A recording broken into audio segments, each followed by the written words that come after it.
Subay sa mga balita patayng lawas unom sa 8 ka mga sakop sa Philippine Air Force nga nakalas sa nahagsa nga C-130 dito sa Paticul, Sulu. Naabot na sa Mactan Air Base. Ano yung report ni Luan May Rondina? Pasado alas 9 kagabi, naabot sa Mactan Air Base ang mga patayng lawas sa mga sakop sa Philippine Air Force nga nakalas sa nahagsa nga C-130.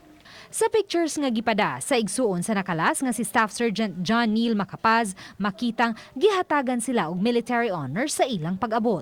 Ang ilang mga patayng lawas hayaon sulod sa duha ka gabi sa airbase sa dili pa kinidadon sa ilang tagsa-tagsa ka mga panimay. Ang Philippine Air Force 7 wala motugot sa mga sakop sa media nga makasulod sa airbase atol sa maong kalihukan. Wala usab sila'y giluwatang pamahayag.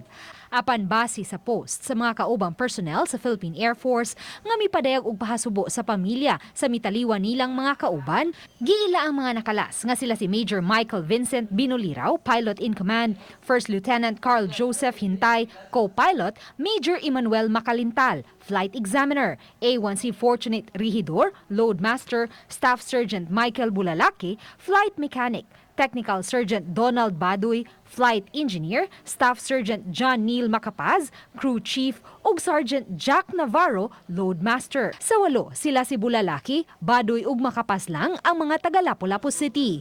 Sa 8, ang patayng lawas lang nila ni Bulalaki ug Rehidor ang wala pa maabot kagabi, base sa kasayuran gikan sa usa ka kasaligang tinubdan. Uban ni Marlon Melgazo, Luan May Rondina, Balitang Bisdak.